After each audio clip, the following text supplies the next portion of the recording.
Hi అండి, అందరికీ welcome back to my channel. ఇవాళ సింపుల్ రెసిపీ వచ్చేసి కాకరకాయల రెసిపీ అండి. చాలా టేస్టీగా చాలా బాగుంటుంది. కాకపోతే కొద్దిగా చేదు కూడా ఉంటుంది. నేను చెప్పే ప్రాసెస్లో కనుక మీరు చేసుకున్నారనుకో అంత చేదు అనేది తగలదు, కానీ చాలా బాగుంటుంది తినడానికి అయితే. తింటే మాత్రం చాలా మంచిది హెల్త్కి.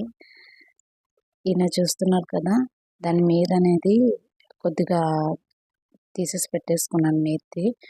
దాంతో కట్ చేసుకొని దాంట్లో ఉన్నవి తీసేసుకొని సైడ్ పెట్టేసుకున్నాను. ఇలా కట్ చేసుకున్నాను. మనం ఏం షేప్లో కావాలనుకుంటే ఆ షేప్లో కనుక మనం కట్ చేసుకోవచ్చు. అది మన ఆప్షనల్ అండి. ఇలా కట్ చేసుకొని పెట్టేసుకున్నాం కదా, పెట్టేసుకున్న తర్వాత ఇందులో వచ్చేసి కొద్దిగా పసుపు అనేది సాల్ట్ యాడ్ చేసేసుకోవాలి. ఎందుకంటే కొద్దిగా చేదు అనేది తగ్గుతుంది. చేదు అయితే తగ్గుతుంది, కానీ చాలా టేస్టీగా ఉంటుంది.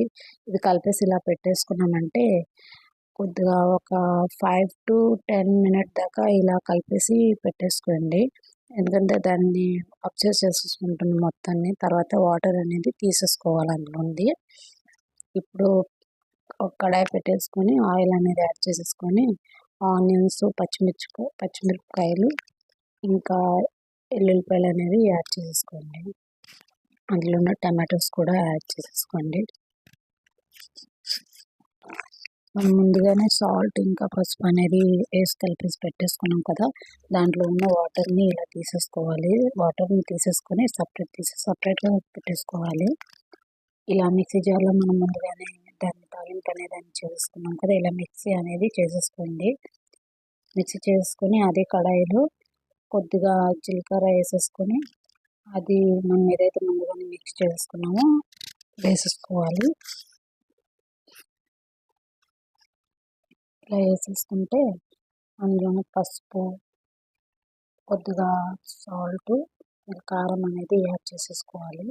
యాడ్ చేసేసుకొని ఒక 1 గ్లాస్ వరకు వాటర్ అనేది యాడ్ చేసేసుకోవాలి. ఇలా మిక్స్ చేసుకోండి.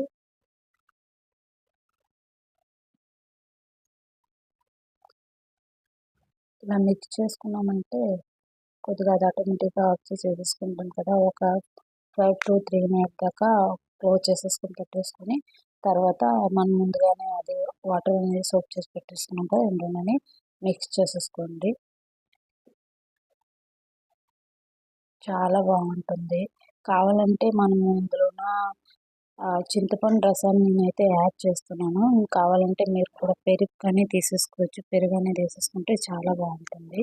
చూసారా, ఆయిల్ అనేది కొద్దిగా మేత అనేది వచ్చింది కదా, ఇలా కొద్దిగా మిక్స్ చేసుకుంటే మనం చింతపండు అని చెప్పాం కదా, చింతపండు రసాన్ని అయితే నేను యాడ్ చేసుకున్నాను అందులోన. మనకి కొద్దిగా పుల్లగా కారంగా చాలా బాగుంటుంది తినడానికి అయితే. రైస్లోనైతే వేడి రైస్లోనైతే చాలా బాగుంటుంది. నేను చెప్పిన విధంగా చేశారంటే చాలా అంటే చాలా టేస్టీగా వస్తుంది. పెరుగు కాకుండా మనము ఇలా వేసుకోవాలన్నా ఇలానే వేసుకోవచ్చు. పెరుగు కావాలంటే పెరుగైనా మనం వేసేసుకోవచ్చు.